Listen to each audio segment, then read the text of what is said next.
여러분은 귀신하면 어떤 이미지가 떠오르시나요? 아마도 대부분은 우리가 어려서부터 듣고 접해온 이야기 속 하얀 소복에 긴 머리를 늘어뜨리고 있는 여인의 모습을 떠올리실 겁니다. 이는 러시아의 영화 마녀전설에서도 일본의 영화 링에서도 확인할 수 있는데요. 그렇다면 이런 모습의 귀신을 우리는 뭐라고 부르면 좋을까요? 우리나라에서는 이러한 존재들을 통상 처녀귀신이라고 부르곤 하는데요. 살아생전 한 번도 관계를 갖지 못하고서 하직한 원귀들의 이야기. 오늘 요괴백과사전의 주인공은 바로 처녀귀신과 그의 짝 총각귀신입니다. 바로 확인해 보겠습니다. 처녀귀신은 송각시라고도 불립니다. 이들의 모습은 우리에게 매우 익숙하고 가끔씩 눈이나 입가에서 피를 흘리는 모습으로 묘사되기도 하는데요. 과거의 사람들은 혼기가 찼지만 혼인하지 못하고 죽은 처녀가 있다면 그들이 악귀로 변할 만큼 그 원한이 엄청나다고 생각했습니다. 때문에 처녀귀신에게 빙의를 당한 사람조차 강한 원념을 품게 되거나 질병에 걸리고 괴로움을 당해 혼인을 하는 게 불가능하다고 봤었는데요. 처녀귀신은 또래의 처녀들뿐만 아니라 총각들까지도 괴롭혀 당시 사람들에게 엄청난 공포의 대상이 되었습니다. 이처럼 송각씨가 자녀를 괴롭힐 때에 그 부모는 간단한 매밥과 냉수만을 제물로 바치며 그들에게 위협적인 주문을 외우며 쫓아냈는데 그 주문이 많이 강렬합니다. 당장 자식에게서 떨어져 나가지 않는다면 무쇠구멍에 넣어서 소금 염떡으로 아가리를 쫙 찢어서 풍두지옥에다 하옥시킬 터이니 오늘이 만반징수 차렸으니 많이 처먹고 물러가지 않으면 한두 칼로 배지를 3갈래로 찢어서 거리에다 걸어놓고 오는 사람 가는 사람 12가닥 찢을 테니 그런 줄 알아라. 과연 용맹한 쌍욕의 민족.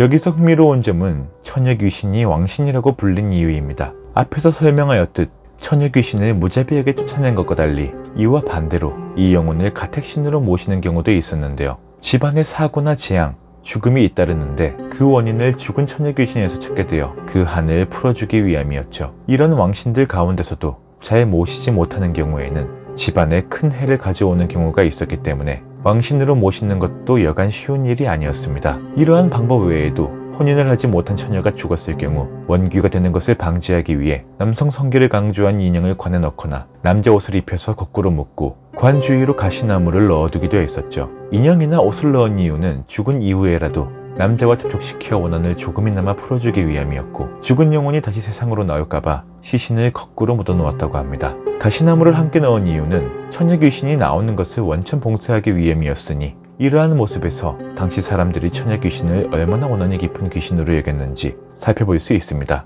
또한 사람들과 간접적으로나마 접촉시키기 위해 사거리 길목에 은밀하게 묻어두는 경우도 있었죠. 뿐만 아니라 XX 염색체를 가진 처녀귀신과 같이 혼인하지 못하고 원기가 된 XY 염색체의 귀신도 있었는데요. 총각귀신 혹은 몽달귀신이라고 불리는 이들은 무명옷을 입고 부리부리한 눈을 가지고 있다고 전해집니다.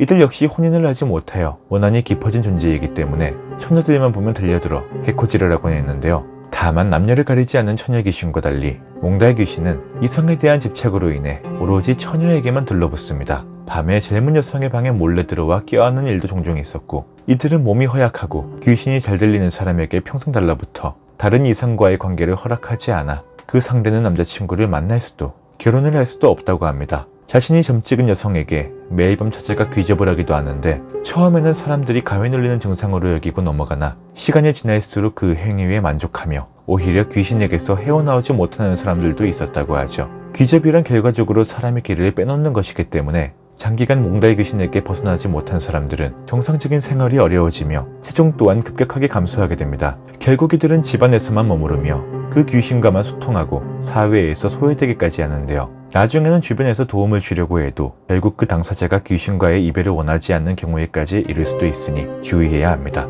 이 몽달귀신과 관련해서는 유명한 일화가 하나 존재하는데요. 바로 조선조에 여러분이 잘 알고 계시는 황진이와 관련된 것입니다. 기생이 되기 전부터 아름다운 외모로 이름을 떨쳤던 그녀에게 반했던 한 총각은 오랜 시간 성석병을 앓던 끝에 죽고 말았습니다. 그런데 그 죽은 총각의 상여가 동네를 돌 때 희한하게도 황진이의 집 앞에서 땅에 붙어서는 결코 떨어지지 않았다고 하는데요. 황진이는 자신의 속적삼을 들고 나와 관 위에 얹어두고 위로의 말을 건네었고 그러자 신기하게도 상녀가 바로 땅에서 떨어져 갔다는 이야기로 이 이야기 때문인지 모태솔로로 죽은 남성들의 무덤 위에 몽달귀신의 혼을 달래기 위해 처녀의 속옷을 올려두기도 했었습니다. 또 다른 일례로는 진도의 경우 1년 농사가 시작되기 전에 귀신들을 사직각에 가두는 것이 풍속으로 전해져 왔습니다. 유독 진도에 원귀가 많아서인지 오래전 일상생활뿐만 아니라 농사를 하는 데에도 어려움을 겪었기 때문인데요. 사람들은 여러 귀신들을 호명하며 거뒀는데 이 중 처녀 귀신과 총각 귀신은 빠지지 않고 속했을 만큼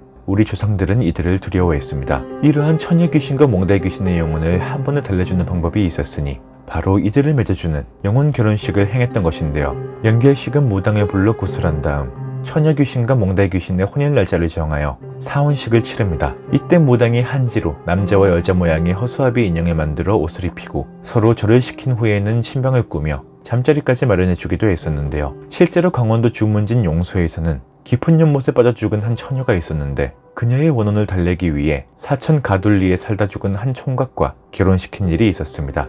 이후로 양가는 아직까지도 제사 때면 서로 만나고 있다고 합니다. 이러한 풍습은 과거에만 머무는 것이 아니라 최근까지도 이어지고 있으니 2002년 전라북도 전주에서는 대대적으로 처녀 귀신과 몽달 귀신을 모집했다고 하는데요. 이는 망자의 혼수굿을 진행하기 위함으로 이들이 저승에서나마 행복한 가정을 이루도록 도움을 주고자 하였고, 당시 이들을 모집할 때 가장 중요시 여긴 것은 사망 당시 나이와 서로 간의 궁합이었습니다. 궁합이 맞지 않으면 절대 짝을 지어주지 않는 것이 망자 혼사의 특징이었다고 하죠. 그렇다면 왜 처녀 귀신과 몽달 귀신이 출연하게 되었으며 사람들은 이들을 그렇게나 두려워했을까요? 귀신의 존재는 당시의 시대상을 반영합니다.